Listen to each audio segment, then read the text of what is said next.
Terhadap ini pasti ada konspirasi menjegal fulan atau dilem, belum tentu. Belum tentu ada seperti itu. Orang secara cepat biasanya membuat tafsir konspirasi. Ya. Jadi kayaknya kesannya kayak tawuran gitu ya. Iya.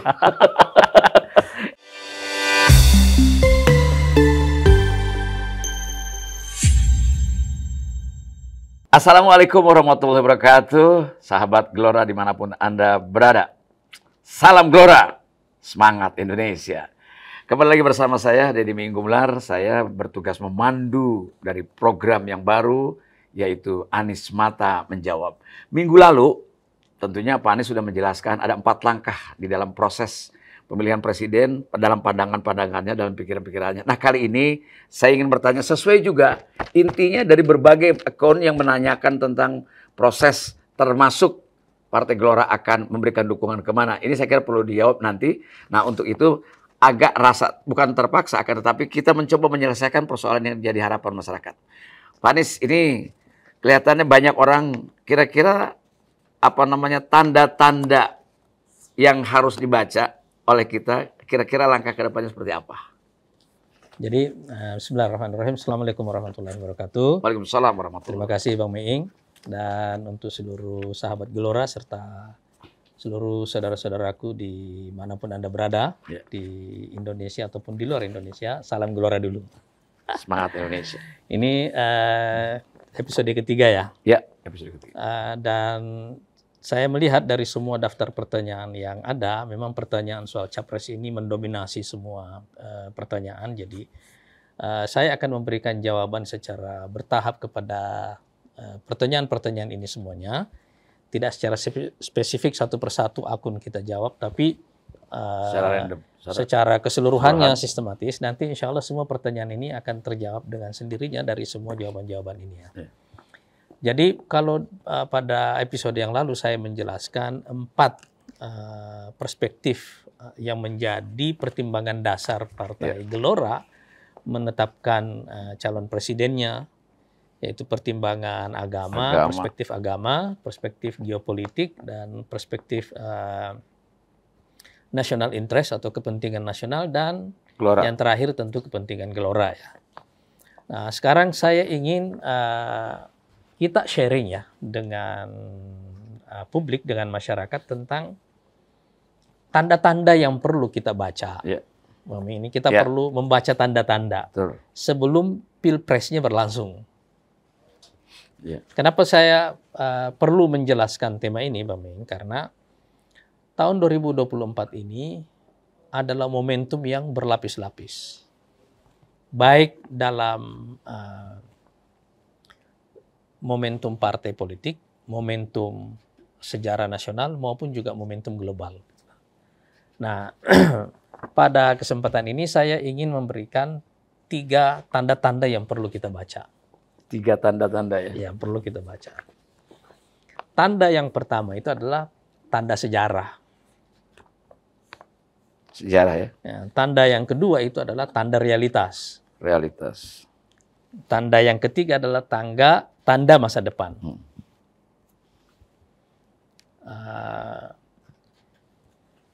Tanda sejarah yang perlu kita baca ini adalah bagaimana melihat tahun 2024 itu dalam perspektif sejarah kita itu.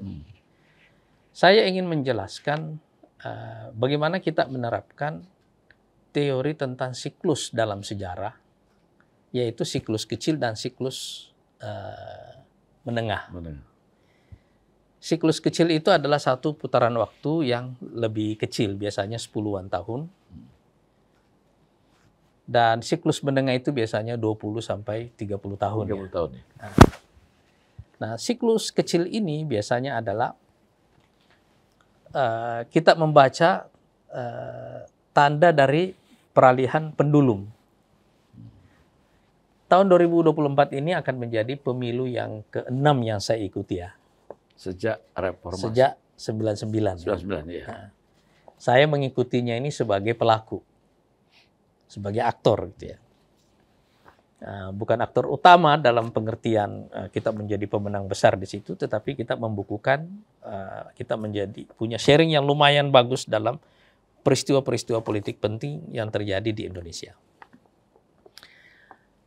ada satu siklus kecil yang saya baca, gitu ya, yaitu peralihan pendulum 2004, 2014, 2024.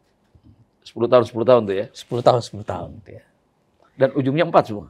Ya, ujungnya 4 semuanya. Jadi kalau kita lihat di tahun 2004 itu, kemenangan SBY itu adalah satu peralihan pada pendulum. Para pendulum masa lalunya, sebelumnya. Artinya, itu pendulum dari euforia demokrasi kepada rasionalitas demokrasi. Itu ya. Jadi, kita bisa membaca bahwa peralihan pendulum itu menciptakan satu kejutan. Dan itu pemilihan langsung pertama. Iya. Itu pemilihan langsung ya, yang sebenarnya bukan yang pertama, yang kedua ya. Yang kedua ya. Tapi yang pertama itu kan adalah efek dari euforia reformasi ya. Ya, 99. Iya, dan itu terjadi dalam eskalasi yang terlalu cepat sekali gitu ya. Jadi kita melihat ini ada peralihan pendulum. Ya, orang menginginkan pemerintahan yang lebih teknokrat. Gitu ya. Ada demokrasinya, tetapi orang juga menginginkan bahwa negara ini dikelola dengan kemampuan teknokrasi yang juga tinggi. Itu pendulum yang pertama. Tahun 2014 juga ada ketidakpastian itu. Anda merasakan bahwa kehadiran Pak Jokowi tahun 2014 itu juga adalah pendulum itu ya. Pendulum. Iya. Ini kan seperti dua wajah yang diametral ya. Gitu ya. Jelas gitu perbedaannya. Tahun 2024 kita tidak tahu apakah pendulum ini juga akan terjadi lagi atau tidak. Terjadi diametral itu ya. Jadi swing dalam peralihan pada pendulum ini yang tidak bisa kita pastikan sekarang ini. Tetapi saya ingin menjelaskan bahwa ini ada siklus kecil namanya. Siklus 10 tahunan. Bukan karena periode seseorang itu berhenti, karena sudah dua periode gitu ya. Tapi memang karena ada hukum itu. Itu berlaku yang hal-hal seperti itu. Peralihan pendulum itu ada hukumnya. Ada peralihan pendulum seperti itu. Tapi tahun 2024 ini juga itu adalah momentum dari siklus menengah. Siklus menengah itu adalah siklus rezim. Itu biasanya waktunya 20 sampai 30 tahun. Jadi kalau Anda lihat misalnya sepanjang kita merdeka, ya, dari tahun 45 sampai tahun 65. Ya. Ini 20 tahun. 20 tahun. Ini era Orde Lama. Orde Lama. Ya kan? Soekarno ke Soeharto. Ya. Iya. Dari tahun 65 ke tahun 98. Ya. Itu kan 30 tahun lebih sedikit ya. Gitu ya. Tapi kalau Anda melihat, dan ini mungkin susah dibaca pada waktunya. Gitu ya. Misalnya, saya membaca buku Bung Karno Penyambung Lidah Rakyat ya. Kalau nggak salah buku itu terbitnya tahun 64 ya. Artinya hanya beda 1 tahun jaraknya ketika orang mengagung-agungkan Soekarno luar biasa dengan salah satunya dengan terbitnya buku itu. 65-nya tumbang. Tiba-tiba 1 tahun kemudian tumbang. Gitu ya. Pak Harto dan Golkar pada tahun 97 kan baru menang pemilu yang kesekian. Kita nggak usah hitung ya. Iya betul. Iya kan? Iya kan? Iya. Tapi kalau kita melihat gerakan atau perubahan yang mengarah kepada siklus baru itu sebenarnya sudah terjadi sejak tahun 92. 92 ya. Iya. Persis setelah pemilu juga terjadi. Dan Pak Harto waktu itu menjadi ketua non-blok ya. Non-blok. Iya kan? Nah jadi ini ada siklus ini.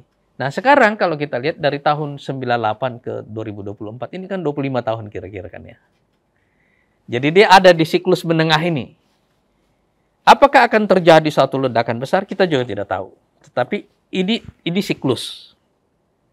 Nah jadi saya ingin mengatakan bahwa kita perlu membaca tanda sejarah dulu. Tanda sejarah. Ini ada siklus kecil dan ada siklus menengah. Ini menurut pengalaman yang sudah terjadi dalam konteks sejarah. Iya. Life cycle-nya seperti Apakah akan terulang? Kita tidak tahu. Itu dulu ya. Kita tidak memastikan bahwa hal yang sama ini dengan sendirinya akan terulang, dan bagaimana dia terulang kita juga tidak tahu. Ya kan? Tetapi teori siklus ini itu teori yang jamak diterima dalam membaca sejarah itu.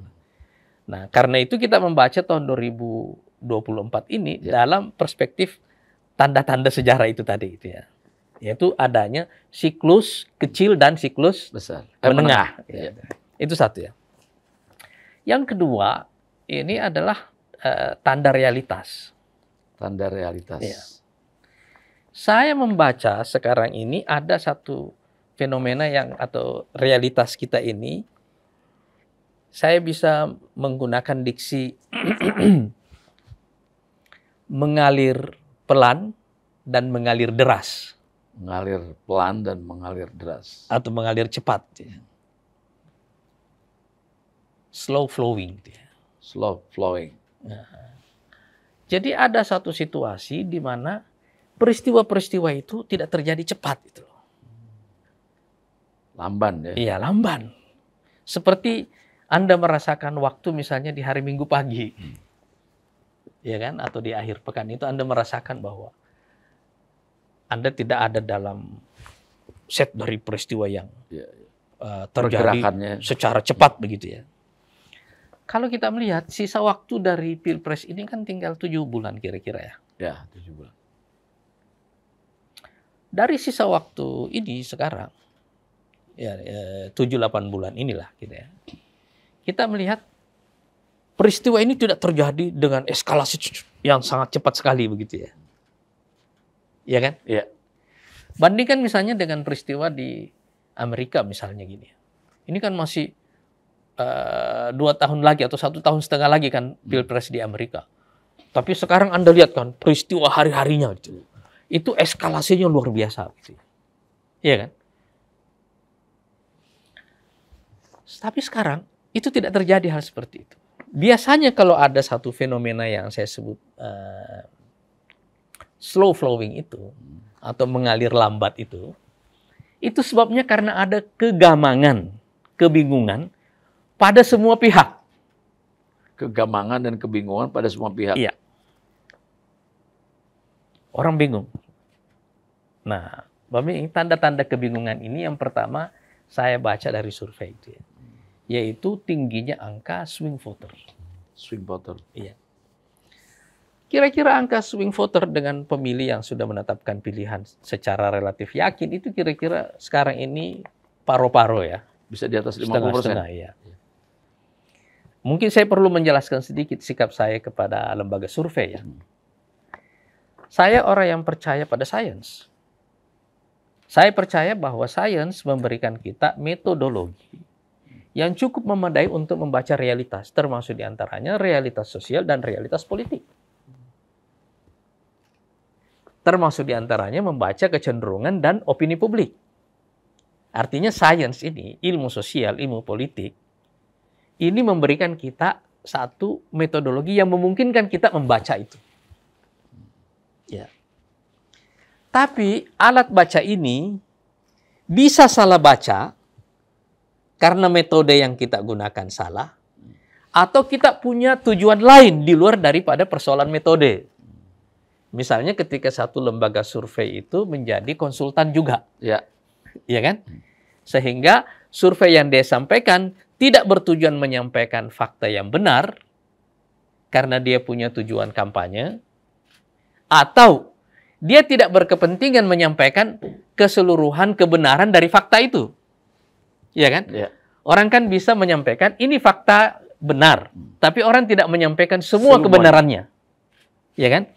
Karena itu survei juga bisa menjadi alat yang sangat efektif untuk menggiring opini atau menyesatkan opini. Iya kan? Dan karena itu setiap partai seharusnya punya metodenya sendiri untuk mengetahui realitas yang dia baca di lapangan. Tapi secara keseluruhan, jika kita menggunakan metode ini dengan baik, kita menemukan satu fakta bahwa ini ada angka swing voter yang sangat tinggi, tapi pada waktu yang sama juga angka partisipasi yang tinggi. Jadi orang mau berpartisipasi secara politik, tapi orang bingung. Artinya orang sebenarnya ada harapannya besar, semangatnya untuk berpartisipasi karena orang merasakan memang ada masalah besar. Tetapi pada waktu yang sama, orang tidak yakin dengan pilihan-pilihan. Itu satu ya. Yang kedua, sebab dari kegamangan ini sebenarnya adalah karena terlalu banyaknya kontradiksi-kontradiksi yang kita temukan. Misalnya begini. Kalau Anda membaca angka ekonomi misalnya gitu ya, kita bicara pertumbuhan. Pertumbuhan bagus, 4-5%. Kita bicara angka inflasi. Dibanding dengan negara lain, misalnya katakanlah Eropa, Amerika, kita 4-5%. Untuk negara sebesar Indonesia, angka ini luar biasa. Di tengah krisis global yang sekarang sedang terjadi. Betul. Tapi persoalannya adalah, apakah benar seperti itu yang dirasakan oleh masyarakat? Daya beli, dan lain sebagainya. Iya kan? Ya. Masyarakat kita ini kan punya, ini kan masyarakat yang income-nya menengah. Tetapi jangan lupa bahwa kita punya 10% kira-kira orang miskin. 10% ini kalau nominal itu kan 27 juta, Bang Ming. Iya kan? Angka itu tidak kecil. Jadi begitu ada tekanan seperti ini, apa yang kelihatan dalam makro, angka makro sebagai angka yang bagus, belum tentu demikian yang dinyatakan oleh, yang dirasakan oleh masyarakat gitu ya. Jadi kita bisa menemukan satu benturan. Jadi misalnya, waktu kita membaca tentang angka kepuasan kepada pemerintah, bisa jadi tinggi. Tetapi dalam kenyataan, belum tentu. Masyarakat merasakan kepuasan yang tertulis itu. Belum tentu akan seperti itu. Misalnya ketika pemerintah memberikan bansos kepada masyarakat, habis itu kita melakukan survei, pasti kita akan menemukan bahwa angka kepuasannya tinggi. Tapi apakah bansos itu membuat daya beli mereka meningkat? Kan itu pertanyaannya. Begitu orang kembali kepada realitas hari-hari lagi, ternyata belum menyelesaikan persoalan. Itu masalahnya. Jadi ini sebab dari kegamangan. Misalnya lagi kita melihat pemilu 2014 misalnya. Itu kan diametral berhadap-hadapan ya. Itu. Pemilu 2019 itu juga diametral berhadap-hadapan. Di sini ada incumbent, ada oposisi. Dan oposisinya jelas. Nah, biasanya kalau pertarungannya itu kok diametral seperti ini, biasanya metode kampanye yang paling efektif itu adalah black campaign. Gitu ya, black campaign. Tapi sekarang kan kita tidak menemukan itu. Yang kita temukan ini adalah bahwa oposisi sekarang tidak bertindak sebagai oposisi yang tangguh. Betul. Tapi pemerintah juga pecah. Koalisi pemerintah ini kan pecah. Koalisi kabinetnya pecah. Misalnya katakanlah Nasdem, dia membentuk, dia keluar ini. Iya kan? Tapi pilihan PDIP dan partai-partai lain yang ada di kabinet, ini kan sekarang tidak sama. Iya kan? Jadi kita bisa bilang pemerintah sekarang mungkin pecah ke dalam 3 kelompok atau bisa jadi 4. Tidak ada yang bisa memastikan itu kan. Pak Anies, sebentar saya potong. Apakah betul bahwa tidak adanya persaingan diametral itu sehingga melahirkan kegamangan, ketidakpastian, kemudian juga tidak ada keputusan yang mereka memilih secara jelas dari sekarang gitu. Terutama koalisi kan pecah sana pecah sini sehingga orang membuat sebuah kerumunan yang memberikan kejelasan yang saat ini orang untuk memilih siapa atau mengambil keputusan untuk memilih siapa. Jadi kalau pertarungannya itu tidak diametral, Anda berhadapan dengan banyak front. Betul. Iya kan? Ya. Kalau Anda berhadapan dengan banyak front seperti itu adalah biasanya kebingungan itu ada di pihak penonton. Iya kan? Makanya swing voternya tinggi. Ya, itu. Itu yang menjelaskan itu tadi itu. Ini yang menjelaskan karena orang gamang seperti ini maka kita menemukan satu fakta ini yang saya sebut tadi pertanda realitas. Pertanda realitas. Yaitu yang saya sebut dengan fenomena slow flowing. Slow flowing. Nah, lamban ya. Iya, jadi peristiwa-peristiwa itu tidak terjadi cepat, terjadinya itu lamban. Nah, biasanya waktu dia mengalami percepatan nanti, temponya singkat. Kecil sekali waktu yang tersisa untuk itu. Nah, karena pergerakan dari slow flowing ini kepada yang fast flowing ini, yang mengalir cepat, mengalir deras seperti ini, nanti temponya sedikit, gitu ya. Itu yang perlu kita tanyakan. Apa yang membuatnya tiba-tiba mengalir deras, mengalir cepat? Ya kan? Ya.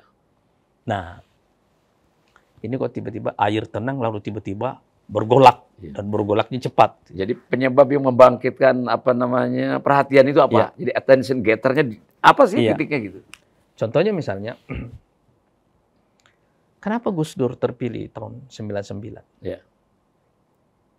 Bisakah Anda membayangkan bahwa ratusan orang yang kita pilih ini ya, berkumpul dalam satu gedung yang kita asumsikan sebagai orang terbaik yang kita punya, yang kita pilih menjadi anggota Dewan. MPR. Anggota MPR misalnya gitu ya. Tiba-tiba sepakat memilih Gus Dur. Itu gerakannya begitu cepat ya? Iya kan? Itu kan tidak ada dalam rencana. Tapi peristiwa itu mengalir, gitu ya. Seperti ketenangan yang terjadi dalam masa Orde Baru. Tiba-tiba dari tahun 97 menang pemilu, ya kan? Ya. Tahun 98 Pak Harto jatuh. Lalu kemudian tahun 99 Gus Dur jadi presiden. Nah, itu peralihan, pergeseran dari yang saya sebut tadi, slow flowing, mengalir lambat, kepada yang fast flowing, mengalir cepat. Nah, yang kita tidak bisa duga itu adalah apa yang bisa membuatnya tiba-tiba mengalir cepat. Padahal di televisi itu kita menyaksikan Pak Harmoko sebagai Menteri Penerangan waktu itu menjelaskan bahwa rakyat masih mengharapkan Presiden Soeharto memimpin saat itu. Itu kan temponya singkat sekali kan. Iya kan? Jadi saya mau menjelaskan bahwa dalam kita membaca realitas itu, rangkaian peristiwa-peristiwa itu biasanya bergerak dari lambat ke cepat. Apa yang membuatnya secara tiba-tiba mengalir cepat? Nah, ini yang pertanda ketiga yang perlu kita baca. Jadi sampai saat ini belum ada tanda-tanda yang mengulang sejarah semacam itu. Nah, kira-kira ada nggak? Itu yang saya sebutkan tadi. Jadi pertanda pertama itu adalah pertanda sejarah. Sejarah, ya kan? Yang saya sebut ini ada siklus kecil, ada siklus menengah. Dan tapak itu tidak bisa dibantah karena sudah selalu. Sering terjadi. Tapi apakah akan terjadi lagi? Kita tidak tahu. Ya kan? Kita tidak bisa memastikannya, tetapi siklus ini atau siklus dalam sejarah itu adalah hal yang jamak terjadi atau berulang-ulang terjadi di dalam sejarah. Karena itu orang-orang menggunakannya dalam menafsirkan realitas. Waktu kita menggunakan preferensi sejarah ya. Nah, yang kedua, satu realitas yang berjalan lamban sekarang ini, sebab lambannya adalah karena orang gamang. Ya kan? Jadi orang gamang salah satu sebabnya karena ini ada pertentangan antara realitas yang dibaca orang. Iya kan? Nah, jadi kalau Anda melihat ini tidak ada persaingan yang diametral. Kemudian antara catatan atau koalisi pemerintahnya ini pecah beberapa kelompok. Betul. Tapi yang oposisi juga tidak menjadi oposisi yang tangguh. Seperti itu, tidak clear betul apakah di oposisi atau tidak. Positioningnya nggak jelas. Iya kan, yang seperti itu. Nah, misalnya bagaimana Anda membaca fenomena kasus-kasus hukum yang menimpa para pimpinan partai yang juga ada di kabinet misalnya sekarang, iya kan? Orang secara cepat biasanya membuat tafsir konspirasi. Jadi kayaknya kesannya kayak tawuran gitu ya. Iya.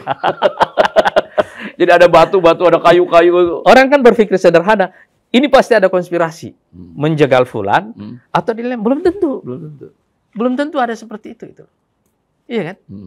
Misalnya kita melihat salah satu sebab yang kemudian menafsirkan Pak Jokowi menang tahun 2014 itu adalah karena koalisi pemerintah itu pecah.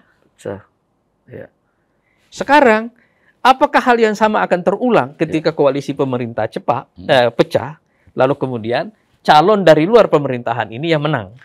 Mungkin nggak tanda-tanda itu juga saat ini belum kelihatan ada sosok yang sifatnya antitesa dari yang lalu ke Karena itu, kalau dari PSB ke Pak Jokowi kan ada antitesanya, kelihatan kan? iya, karena dia diametral. Diametral. Iya kan? Tapi apa namanya? Kalau pertarungannya itu multi front seperti itu, sekarang ini, iya kan? Anda tidak bisa apa namanya? Melihat peristiwa itu berjalan cepat, kecuali kalau tanda-tanda yang membuat terjadinya adanya trigger percepatan itu, dia bergeser dari slow flowing kepada fast flowing tadi itu sudah ada. Nah, ini yang pertanda ketiga. Tapi, Mbak Ming, pertanda ketiga ini adalah yang saya sebut dengan celah kejutan. Celah kejutan. Ya. Dari mana sumber kejutan yang akan terjadi? Dari mana tuh? Nah, saya pikir begini. Karena pertanyaan tentang Pilpres ini banyak. Saya ingin menjawabnya pada episode yang akan datang. Jadi dengan 3 tanda tadi sudah memberikan sejarah, kemudian juga realitas yang ada. Ketiga pertanda itu celah kejutan. Celah kejutan ke depan. Nah, untuk itu saya kira saat ini paling tidak sudah bisa menjawab dari pertanyaan-pertanyaan yang lalu, bahkan yang di episode yang pertama sekalipun, itu paling tidak mudah-mudahan bisa memberikan jawaban. Nah, Pak Anies Mata dalam program Anies Mata Menjawab ini akan memberikan jawaban yang berikutnya dari pertanyaan yang lalu dirangkai sedemikian rupa. Kenapa? Memang suasana kita masih dalam atmosfer calon presiden dan pemilihan presiden. Sehingga dalam beberapa episode ke depan kita akan terus memberikan jawaban-jawaban tentang tadi tanda-tanda, bagaimana membaca tanda-tanda kita ke depan. Nah, bagaimana kejutan tadi kita akan jawab di episode yang akan datang dalam Anies Mata Menjawab. Terima kasih atas semua perhatiannya. Terima kasih dan Assalamualaikum warahmatullahi wabarakatuh. Waalaikumsalam warahmatullahi wabarakatuh.